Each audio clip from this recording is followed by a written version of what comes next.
Good morning students, ये आपका part 2 video इस चैप्टर का। पार्ट 2 वीडियो में हम लोग चैप्टर पढ़ रहे हैं संबंध एवं फलन, यानी कि रिलेशन एंड फंक्शन।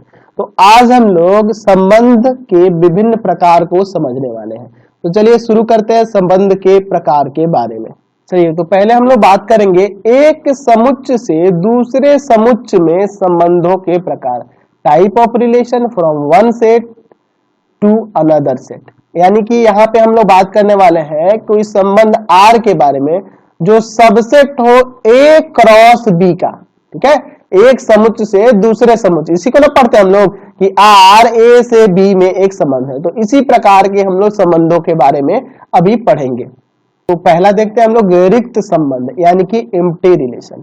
तो ए क्रॉस बी का उप समुच्चय फाई ए से बी में रिक्त संबंध कहलाता है। ठीक है, फाई का मतलब क्या है? यह एक रिक्त समुच्चय को निरूपित करता है। आपको पता है कि एक समुच्चय को या तो फाई से सूचित करते हैं या मिडिल ब्रैकेट से इस तरह से सूचित किया जाता है। तो फाई सबसेट होगा ए क्रॉस बी का, ए क्रॉस बी का सबसेट होता है, क्योंकि आपको पता है कि रिक्त समुच्चय हर एक समुच्चय का उप समुच्चय होता है। दैट मींस फाई सबसेट है ए क्रॉस बी का, तो यहाँ फाई ही आपका ए से बी में रिक्त संबंध कहलाएगा। यहाँ कह सकते हैं कि फाई ए से बी में रिक्त संबंध है, रिक्त संबंध है, रिक्त संबंध है। चलिए मैं इसको एक एग्जांपल से आपको बताता हूं। मान लेते तो हमारे पास एक सेट ए है जिसके एलिमेंट है 1 3 5। ठीक है, और एक समुच्चय बी है, एक सेट बी है जिसका एलिमेंट है यहाँ पर 7 और 9। ठीक है, 7 और 9। अब मैं यहाँ पे क्या करता हूँ, यहाँ पे मैं एक संबंध आर दर्शाता हूँ, संबंध आर। और यह किस तरह से दर्शाता हूँ कि वैसे क्रमित युग्म ए और बी लेता हूँ जहां ए बिलोंग करेगा, ये सारे क्रमित युग्म ए और बी ले रहा हूँ, जहां ए बिलोंग करेगा सेट ए से और बी बिलोंग करेगा सेट बी से।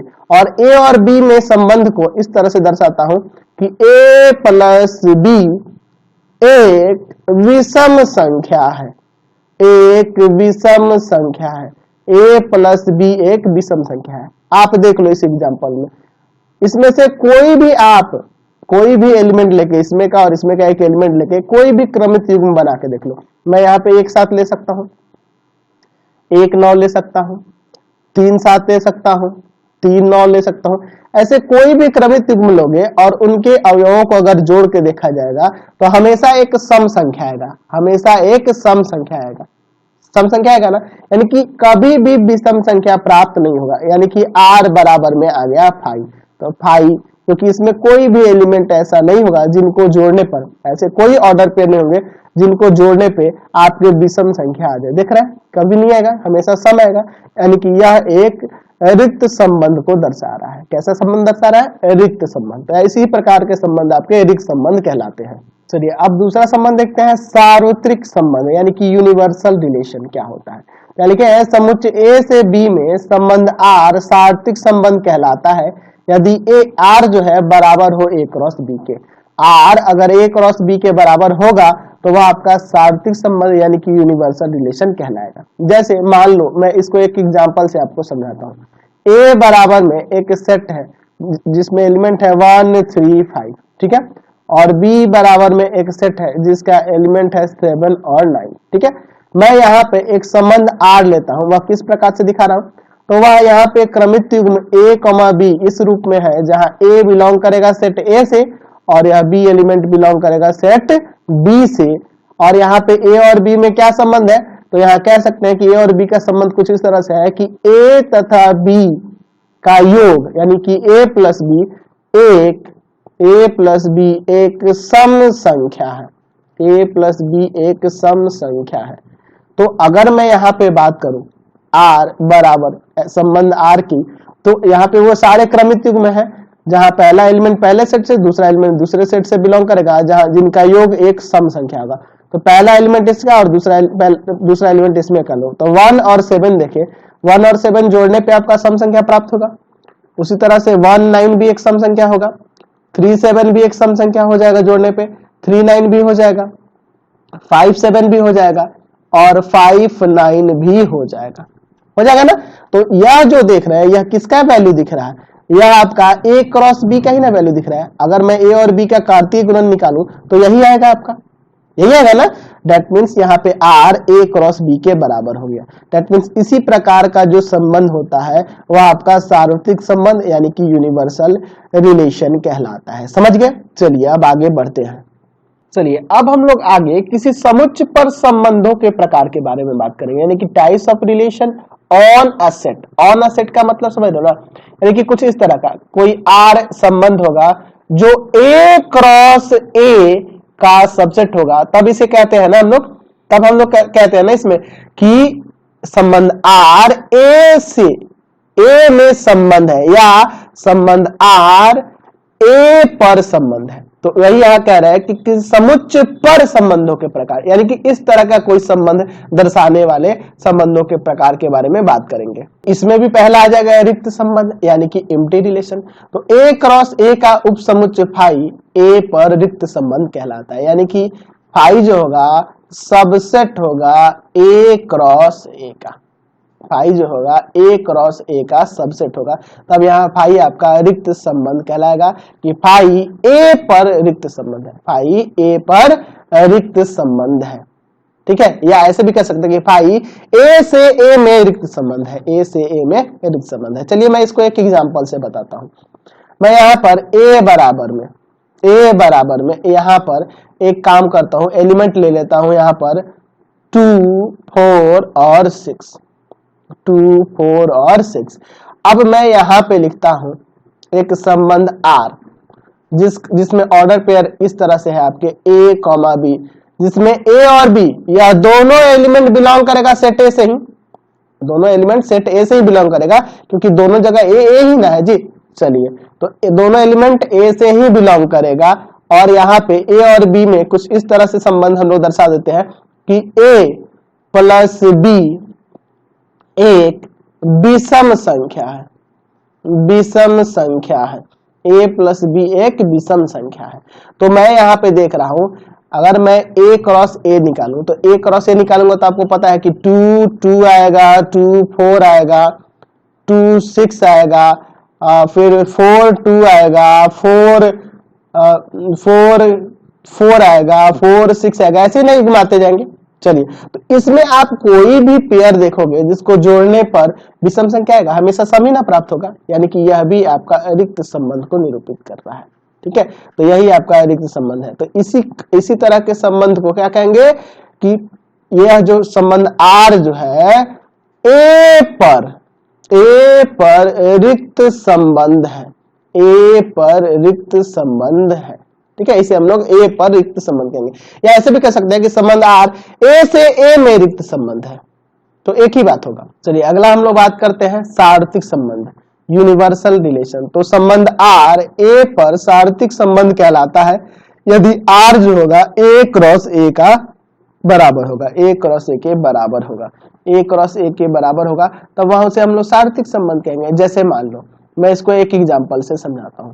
मान लो ए कोई सेट है जिसका एलिमेंट है 1,3, 1,3 और मैं यहाँ पे एक संबंध R दर्शा रहा हूं किस तरह से, A, B क्रमित युग्म के रूप में है, जहां A, B बिलोंग्स कर रहा है सेट A से, तथा A प्लस B एक सम संख्या है।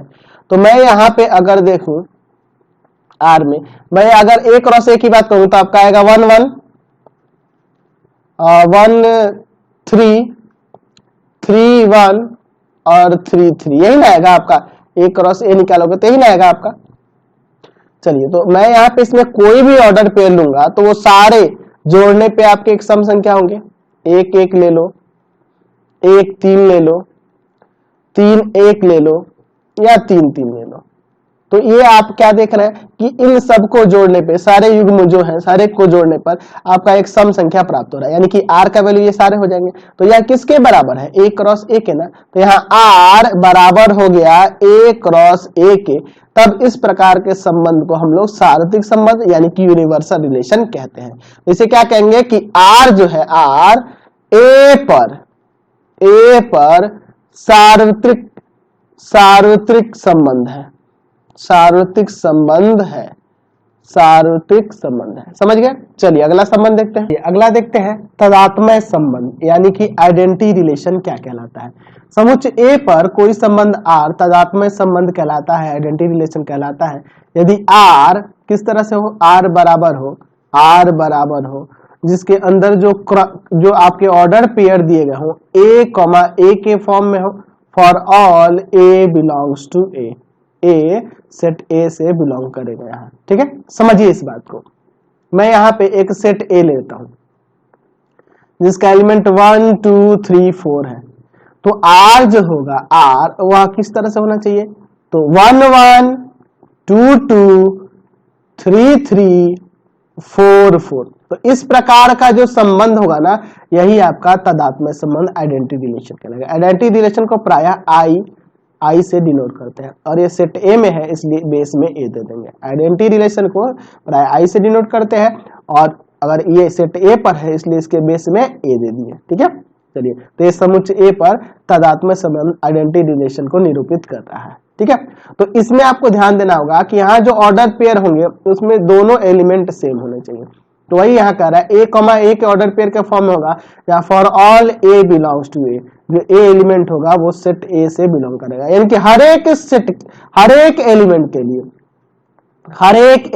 लिए अगर मैं यहाँ पे 1 1 2 2 और 3 3 सिर्फ लिख दूं तो वो नहीं होगा, उसमें 4 4 ऐसे भी ये भी होना चाहिए, तब वो आपका क्या कहलाता है, तदात्म्य संबंध आइडेंटिटी रिलेशन कहलाता है। समझ गए ना, इसी प्रकार का। चलिए अब हम लोग संबंधों के कुछ अन्य प्रकार को देखने वाले हैं जिसपे आपका पहला एक्सरसाइज बनने वाला है, स्वतुल्य, सम्मित और संक्रामक संबंध। तो पहले देखते हैं स्वतुल्य यानी कि रिफ्लेक्सिव रिलेशन क्या होता है। स्वतुल्य यानी कि रिफ्लेक्सिव रिलेशन होता क्या है इसको देखिए। किसी अरिक्त समुच्चय ए पर संबंध आर एक स्वतुल्य संबंध कहलाता है यदि प्रत्येक ए बिलोंग्स टू ए के लिए ए रिलेटेड होना चाहिए ए के साथ, यानी कहने का मतलब कि ये जो ऑर्डर पेयर ए है वो बिलोंग्स करना चाहिए आर से।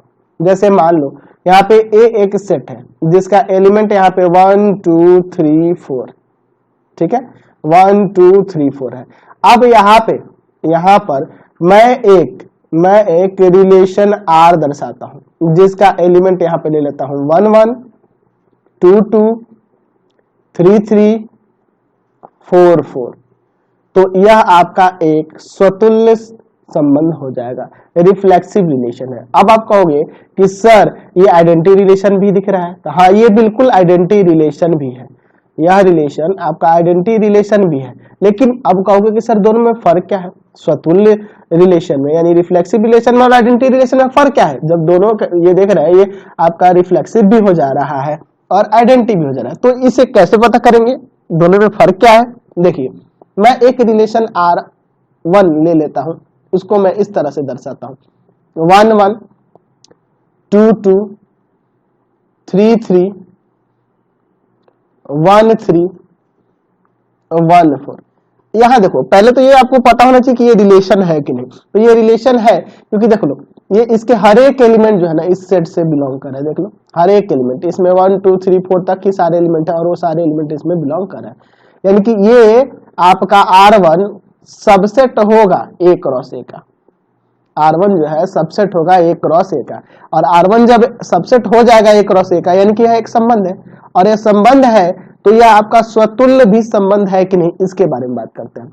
तो स्वतुल्य होने के लिए यहाँ पे देखिए, स्वतुल्य होने के लिए, रिफ्लेक्सिव होने के लिए 1 1 है, 2 2 है, 3 3 है, 4 4 भी होना चाहिए था। तो अगर इसमें 4 4 होता तब ये आपका रिफ्लेक्सिव हो जाता, इसलिए यह रिफ्लेक्सिव नहीं है, आइडेंटिटी तो है ही नहीं। R2 अगर मैं यहाँ पे 1 1 2 2 3 3 4 4 1 3 1 4 उसी कमी को पूरा कर दिया मैंने यहाँ पे, तो यह R2 भी आपका सबसेट है, A क्रॉस A का सबसेट होगा। आपको पता है A क्रॉस A निकालोगे तो ये सबसेट हो जाएगा क्योंकि इसके हर एक एलिमेंट चाहे वह प्रथम घटक हो या द्वितीय घटक वो सारे इसमें बिलोंग कर रहे हैं, सारे इसमें मिल रहे हैं। दैट मीन्स यहाँ पे R2 भी सबसेट हो जाएगा A क्रॉस A का। तो A क्रॉस A का सबसेट होने का मतलब कि ये आपका एक रिलेशन है, और रिलेशन है तो ये स्वतुल्य है कि नहीं इसके बारे में देखो। 1 1 है इसमें, 2 यहाँ पे 2 2 होना चाहिए था, मैंने 2 3 लिख दिया था, 2 2 है, 3 3 है, 4 4 है, 1 1 है, 2 2 है, 3 3 है, 4 4 है। दैट मीन्स यह आपका एक रिफ्लेक्सिव रिलेशन है, रिफ्लेक्सिव रिलेशन हो जा रहा है। ठीक है, उसमें एक्स्ट्रा क्या है उससे मतलब नहीं है। अगर कोई संबंध दिया हो और उसमें कोई एक्स्ट्रा एलिमेंट है तो उससे कोई मतलब नहीं है। यहाँ पे इनको ही चेक करना है, 1 1 2 2 3 3 4 4, दैट मीन्स यह आपका रिफ्लेक्सिव हो गया। ठीक है, लेकिन यही आपका आइडेंटिटी नहीं हुआ। तो आइडेंटिटी में सिर्फ यही रहना चाहिए आइडेंटिटी के लिए। जैसे ये देखिए, ये आइडेंटिटी हो जा रहा है, तो आइडेंटिटी है और ये रिफ्लेक्सिव भी है, लेकिन रिफ्लेक्सिव में कुछ एक्स्ट्रा एलिमेंट भी हो सकते हैं, उससे कोई प्रॉब्लम नहीं है। बस यही ध्यान देना होगा कि वह एक संबंध को दर्शा रहा है कि नहीं। ठीक है, तो वो संबंध होगा तभी आपको रिफ्लेक्सिव, सिमेट्रिक, ट्रांजिटिव या आइडेंटिटी जो भी देखना है वो संबंध होने के बाद ही देखना है। तो संबंध होने का मतलब है कि वह सबसेट होना चाहिए, वह सबसेट होना चाहिए उसके कार्टेशियन प्रोडक्ट का, तभी ना वो संबंध होगा। तो ये आपका सबसेट हो जा रहा है, तभी हम यहाँ पे रिफ्लेक्सिव, सिमेट्रिक, ट्रांजिटिव की बात करेंगे। किसी भी रिलेशन की बात करने के लिए पहले तो वो एक रिलेशन ही होना चाहिए। रिलेशन होने के बाद ही आपको रिफ्लेक्सिव, सिमेट्रिक, ट्रांजिटिव जो भी देखना है वो रिलेशन होने के बाद ही देखना है। तो यहाँ ये आपका रिलेशन तो ऑलरेडी है, लेकिन इसमें देख रहे हैं 1 1 है, 2 2 है, 3 3 है, 4 4 है ना। तो इस रूल को फॉलो कर रहा है, इसलिए रिफ्लेक्सिव है। इसमें एक्स्ट्रा है उससे कोई फर्क नहीं पड़ेगा, लेकिन यह रिफ्लेक्सिव भी है और आइडेंटिटी भी है। ठीक है, तो अब फर्क पता चल गया होगा कि रिफ्लेक्सिव और आइडेंटिटी में क्या फर्क है। तो यहां से हमने एक और चीज सीख लिया कि प्रत्येक स्वतुल्य संबंध जो है आपका, वह तादात्म्य संबंध नहीं हो सकता, यानी कि हर एक रिफ्लेक्सिव रिलेशन आइडेंटिटी रिलेशन नहीं हो सकता है। हर एक रिफ्लेक्सिव रिलेशन आइडेंटिटी नहीं हो सकता, लेकिन हर एक आइडेंटिटी रिलेशन रिफ्लेक्सिव रिलेशन होता है। यहाँ से एक कंफर्म बात आपको पता चल गई। चलिए आगे बढ़ते हैं। चलिए अगला देखते हैं हम लोग, सम्मित संबंध यानी कि सिमेट्रिक रिलेशन। समुच्चय ए पर कोई संबंध R सम्मित कहलाता है, सम्मित संबंध कहलाता है। कब सम्मित संबंध कहलाता है? यदि ए बी बिलोंग्स कर रहा है R से, तो बी ए बी बिलोंग्स करना चाहिए R से। For all A B belongs to set A. चलिए समझिए इसी को। मैं एक सेट ए लेता हूं जिसका एलिमेंट 1 2 3 है। ठीक है, 1 2 3 है, और यहाँ पे आपको पता है तब ए क्रॉस ए क्या आएगा आपको पता है ना जी, आपका आ जाएगा 1 1 1 2। ठीक है, मैं ये निकाल देता हूं ताकि आपको और समझा सकूं। 1 3, वैसे जरूरत नहीं है। 2 1 2 2 2 3 3 1 3 2 3 3, ये ना होगा आपका ए क्रॉस ए। चलिए अब इसके बाद देखो, मैं यहाँ पे कुछ एग्जाम्पल लेता हूं और आपको सम्मित संबंध के बारे में समझाता हूं। R1 1 1 1 2 2 1, R2 बराबर 1 1 2 2 3 3, R3 बराबर 1 2 2 1 3 2 2 3, R4 बराबर, कुछ एग्जाम्पल ले लेता हूं ताकि आपको आसानी से समझा सकूं।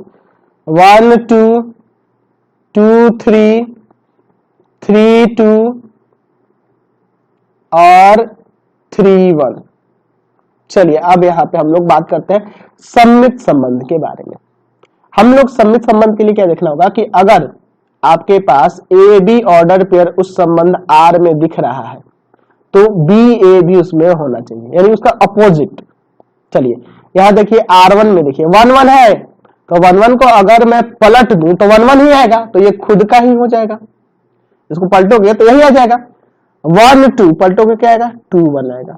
1 2 है तो यहाँ 2 1 मौजूद है। दैट मीन्स यह आपका एक सिमेट्रिक रिलेशन हो जाएगा। यह आपका एक सिमेट्रिक रिलेशन है, सम्मित संबंध है। यहाँ देखो, इसको पलटोगे यही आएगा, इसको पलटोगे यही आएगा, इसको पलटोगे यही आएगा, पलटोगे तो यही ना आएंगे। तो यहाँ पे है 1 1 का उल्टा 1 1, 2 2 का उल्टा 2 2, 3 2 का उल्टा 3 3, यहाँ पे मौजूद है। तो यह भी आपका सिमेट्रिक रिलेशन है। अरे वाह भैया, ये सिमेट्रिक हो गया। और मैं यहाँ पे पूछो रिफ्लेक्सिव है, तो हाँ रिफ्लेक्सिव भी है। देख लो 1 1 है, 2 2 है, 3 3 है, तो रिफ्लेक्सिव हो गया। और यह आपका आइडेंटिटी रिलेशन भी हो जा रहा है ना जी, आइडेंटिटी रिलेशन भी हो जा रहा है। ठीक है, चलिए R3 देखो 1 1 है, सॉरी 1 2 है तो 2 1 है, इसको पलटोगे तो 2 1 आ जाएगा। 3 2 है तो 2 3 है, तो ये आपका सिमेट्रिक है, लेकिन रिफ्लेक्सिव नहीं है और ना आइडेंटिटी है। चलिए R4 देखो 1 2 2 1 है, नहीं है। यहाँ देखो 1 2 बिलोंग्स कर रहा है R4 से, लेकिन देख रहे हैं कि 2 1 बिलोंग्स नहीं कर रहा है R4 से। दैट मीन्स यह आपका सिमेट्रिक नहीं हुआ, या सिमेट्रिक नहीं हुआ। तो आपको सिमेट्रिक समझ में आ गया। अगर कोई एलिमेंट ए बी आर से बिलोंग कर रहा है तो वह बी ए बी आर में होना चाहिए, तभी वह आपका सममित संबंध कहलाएगा।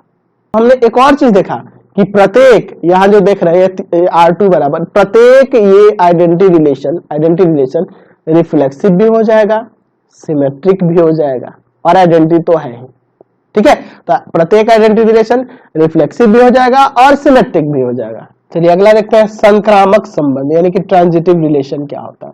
समुच्चय A पर कोई संबंध संक्रामक संबंध कहलाता है यदि AB बिलोंग्स टू R तथा BC बिलोंग्स टू R, तो ACB बिलोंग्स करना चाहिए R से। For all ABC belongs to R, belongs to A होना चाहिए था, sorry, ABC belongs to A, ठीक है। यानी कहने का मतलब कि अगर AB कोई ऑर्डर पेयर समुच्चय संबंध R से मिल रहा है तथा BC कोई ऑर्डर पेयर संबंध R से मिल रहा है, तो अगर वह ACB बिलोंग्स करेगा R से, संबंध R से A और C भी बिलोंग करेगा, तभी वह संक्रामक संबंध होगा, ठीक है। जहां ABC किससे बिलोंग करेगा? A से, ठीक है। चलिए अब इसको यहां पे थोड़ा सा समझ लो। यहां पे ध्यान रखना होगा कि AB और BC के बिलोंग्स करने पर ही आपको A और C को बिलोंग्स कर रहा है कि नहीं देखना है, ठीक है।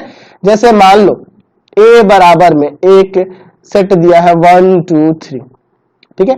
मैं यहां पे R1 एक रिलेशन लेता हूं, 1 1 1 2 3 1, ठीक है। चलिए अब इतना ही रहने देता हूं। R2 बराबर में लेता हूं 1 2 2 3 1 3। R3 बराबर लेता हूं 1 1 2 2 3 3। R4 बराबर लेता हूं 1 2, सिर्फ 1 2। R5 बराबर लेता हूं 1 2 1 2 2 1, और एक R6 बराबर ले लेता हूं 1 2 3 2, ठीक है। अब यहां पे समझिए संक्रामक संबंध के बारे में। तो यहां AB बिलोंग करना चाहिए R से और BC बिलोंग करना चाहिए R से। अगर ये दोनों बिलोंग कर R से, तभी आपको देखना है कि AC भी बिलोंग करेगा R से। तो देखिए यहाँ 1 1 है, अब इस 1 के साथ किसी और का संबंध दिख रहा है तो यहाँ 1 2 है, तो फिर आपको क्या देखना होगा कि 1 और यह 2 भी इसमें होना चाहिए, तो 1 और 2 भी है। समझिए यहाँ पे 1 1 है और यहाँ 1 2 है, देखिए इसके साथ इसका संबंध दिख रहा है, तो यहाँ 1 और 2 भी होना चाहिए, तो 1 2 यही हो जाएगा। यहाँ देखो 1 2 है, अब 2 के साथ किसी का संबंध है नहीं है, छोड़ दीजिए। 3 1 है, 3 1 है, यहाँ पे 1 आ गया, तो अब 1 के साथ किसी का संबंध देखो 1 1 है, 1 1 है, तो अब यह 3 और 1 मौजूद होना चाहिए, यानी कि अभी है। यानी इन दोनों के होने से यह तीसरा अगर होगा तब वह संक्रामक होगा, तो दैट मीन्स यह आपका संक्रामक हो गया, ट्रांजिटिव हो गया। तो मैं अगर यहाँ पे पूछूं तो क्या यह रिफ्लेक्सिव है, तो रिफ्लेक्सिव नहीं है। 1 1 2 2 3 3 होना चाहिए ना, सिर्फ 1 1 है। अच्छा सिमेट्रिक भी नहीं दिख रहा है, क्योंकि 1 2 है तो 2 1 भी होना चाहिए था, तो यह सिमेट्रिक भी नहीं है। चलिए इसका देखते हैं R2 को। 1 2 है, 2 3 है, 1 2 है, 2 3 है, तो ये 1 और यह 3 भी होना चाहिए, हो जा रहा है। दैट मीन्स ये आपका ट्रांजिटिव हो जाएगा। रिफ्लेक्सिव भी नहीं होगा, सिमेट्रिक भी नहीं होगा। 1 1 2 2 3 3, तो देखो 1 1 है, 1 1 है, अब 1 के साथ किसी और का संबंध नहीं है, चलिए तो इसको छोड़िए। 2 2 है, अब 2 के साथ किसी का संबंध नहीं है। 3 3 है, अब 3 के साथ इसमें किसी का संबंध नहीं दर्शा रहा है, दैट मीन्स यह आपका ट्रांजिटिव हो जाएगा। यानी कहने का मतलब कि यह और यह दोनों होगा तभी यह ढूंढना है। तो जैसे यहाँ 1 1 है, अब 1 के साथ किसी और का संबंध होता तब ना हम ढूंढते, तो ढूंढने की जरूरत नहीं है, काम हो गया।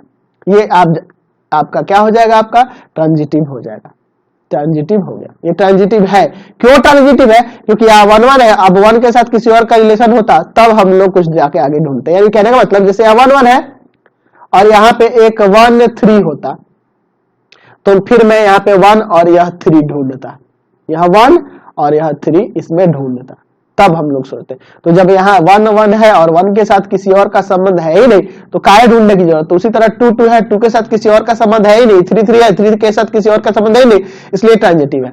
और ये आपको पता है कि यह रिफ्लेक्सिव भी है, अच्छा सिमेट्रिक भी है और आइडेंटिटी भी है, यानी कि हर एक आइडेंटिटी रिलेशन, अब हमें यह पता चल गया कि हर एक identity relation reflexive, symmetric, transitive तीनों हो जाता है। R4 देखो सिर्फ 1 2 इसमें एलिमेंट है, तो 1 2 है, अब 2 के साथ किसी और का संबंध नहीं ना है, दैट मींस यह आपका ट्रांजिटिव हो जाएगा, ये आपका ट्रांजिटिव रिलेशन है, ठीक है। R ये ना तो अब ना रिफ्लेक्सिव होगा ना सिमेट्रिक होगा, सिर्फ ट्रांजिटिव है। यहाँ देखो R5 1 2 है, अब देखो यहाँ 2 1 आ गया, तो यहाँ 1 और 1 भी होना चाहिए था, 1 2 है और तो यहाँ 2 1 आ गया, तो यहाँ 1 और 1 भी होना चाहिए था, तभी यह ट्रांजिटिव होता है, यानी कि यह ट्रांजिटिव नहीं है। अच्छा रिफ्लेक्सिव ये भी नहीं है, सिमेट्रिक है, सिर्फ सिमेट्रिक है, 1 2 है और इसका उल्टा 2 1 है, सिर्फ सिमेट्रिक है। चलिए यहाँ देखिए 1 2 है, तो 1 2 है, अब 2 के साथ किसी और का संबंध तो नहीं है, इसमें दर्शा रहा है। अच्छा 3 2 है, अब 2 के साथ किसी और का संबंध नहीं दर्शा रहा, दैट मींस ये ट्रांजिटिव हो जाएगा, ट्रांजिटिव है ना। तो यानी यहाँ ट्रांजिटिव हमने देखा कि ए बी बिलोंग्स करे आर से और बी सी बिलोंग कर आर से, तभी हमें देखना है कि ये सी बिलोंग करेगा आर से, ठीक है, तभी आपको ये देखना है। समझ गए संक्रामक भी। चलिए अब हम लोग बात करते हैं किसी समुच्चय पर तुल्यता संबंध के बारे में, यानी कि equivalence relation on A set. तो इक्विवेलेंस रिलेशन कब कहलाता है, माना ए कोई अरिक्त समुच्चय है और ए पर संबंध आर तुल्यता संबंध कहलाता है यदि आर जो संबंध आर है वह स्वतुल्य हो, सममित हो और संक्रामक हो। यानी कि अगर कोई संबंध आर रिफ्लेक्सिव, सिमेट्रिक और ट्रांजिटिव तीनों हो जा रहा है तब उसे हम लोग इक्विवेलेंस रिलेशन कहते हैं, तब उसे हम लोग इक्विवेलेंस रिलेशन कहते हैं। यानी कि रिफ्लेक्सिव होने के लिए ए बिलोंग्स करना चाहिए आर से for all A belongs to set A. Symmetric होने के लिए अगर ए बी बिलोंग्स कर रहा है आर से तो वहां बी ए भी बिलोंग करना चाहिए आर से for all A B belongs to set A. तीसरा ट्रांजिटिव होने के लिए ए बी अगर बिलोंग कर रहा है आर से तथा बी सी भी बिलोंग कर रहा है आर से तो हमें ए और सी भी बिलोंग करना चाहिए आर से for all A B C belongs to set A. तो यह जब तीनों कंडीशन फॉलो करेगा, अगर कोई संबंध रिफ्लेक्सिव, सिमेट्रिक और ट्रांजिटिव हो जाए तभी वह तुल्यता संबंध इक्विवेलेंस रिलेशन कहलाएगा। तो यही थे आपके चैप्टर के कॉन्सेप्ट। अगले वीडियो में हम लोग एक्सरसाइज में चलेंगे और वहां पे क्वेश्चन देखेंगे। तो इस वीडियो में इतना ही रहने देता हूं। प्लीज आप चैनल को सब्सक्राइब करेंगे, वीडियो को लाइक शेयर करेंगे और इससे रिलेटेड लिंक के लिए सीधे डिस्क्रिप्शन में जाएंगे, आपको वहां एनसीईआरटी, आपको केसी सिन्हा, इन सब के लिंक डिस्क्रिप्शन में मिल जाएंगे। Thanks for watching the video.